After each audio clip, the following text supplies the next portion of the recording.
राज्य विधिमंडळाच्या अर्थसंकल्पीय अधिवेशनाला आज राज्यात CP राधाकृष्णन यांच्या अभिभाषणानं सुरुवात झाली।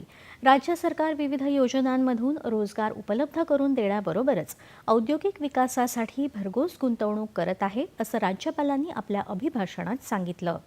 छत्रपती शिवाजी महाराज, शाहू, आंबेडकर, फुले, अहिल्याबाई होळकर अशा थोर व्यक्तिमत्वांच्या प्रेरणेनं राज्य सरकारचं कामकाज सुरू आहे, असं राज्यपाल म्हणाले।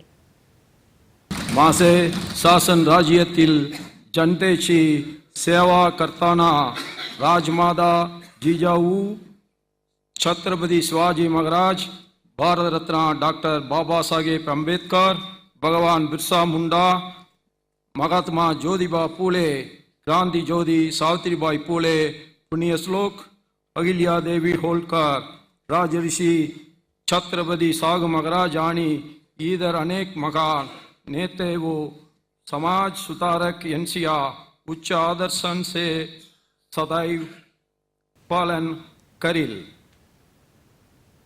महाराष्ट्र कर्नाटक सीमा भागात शिक्षा आणि आरोग्य विषयक योजना राबवण्यासाठी सरकार वचनबद्ध असून मराठी भाषिकांच्या हितासाठी सर्वतोपरी प्रयत्न करत असल्याचं राज्यपाल म्हणाले।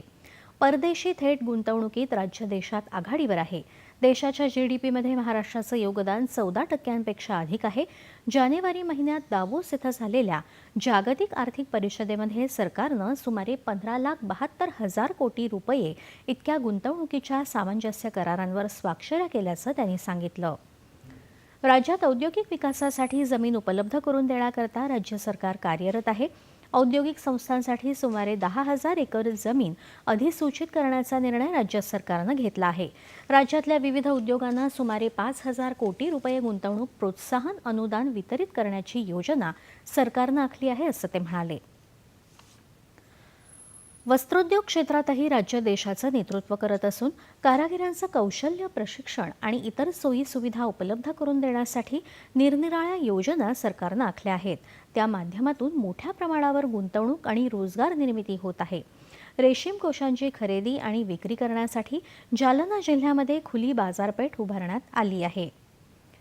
कर्मयोगी भारत अभियानाच्या माध्यमातून अनेक कर्मचाऱ्यांना प्रशिक्षण दिलं जात आहे, तर वाहतूक व्यवस्था अधिक जलद आणि कार्यक्षम व्हावी या दृष्टीनं राज्यभरातल्या सर्व पथकर नाक्यांवर केवळ फास्टॅगच्याच मार्फत पथकर संकलित केला जात आहे।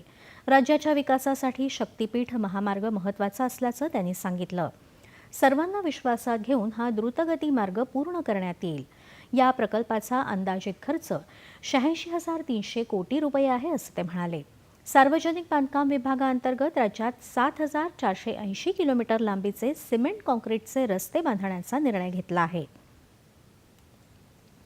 राज्यात 1 एप्रिल 2025 पासून नवीन महाराष्ट्र विद्युत चलित अर्थात इलेक्ट्रॉनिक व्हेइकल योजना सुरू केली जाणार असून त्याअंतर्गत येत्या 3 वर्षात राज्यातलं कार्बन उत्सर्जन कमी केलं जाणार आहे। शहरी जीवनमान सुधारण्यासाठीही नगरोत्थान महाअभियान प्रभावीपणे राबवण्यात येत आहे। ऊर्जा साठवणूक आणि व्यवस्थापन क्षमता बळकट केली जात आहे। शेतकऱ्यांच्या मदतीकरता मागेल त्याला सौरपंप योजनेअंतर्गत 3,12,000 सौरपंप बसवले आहेत। राज्यानं 9 महिन्यांच्या विक्रमी वेळेत 119 वीज वाहिन्या कार्यान्वित केल्या आहेत। प्रधानमंत्री आवास योजनेच्या माध्यमातून लाखो घरकुलांचं बांधकाम प्रगतीपथावर आहे।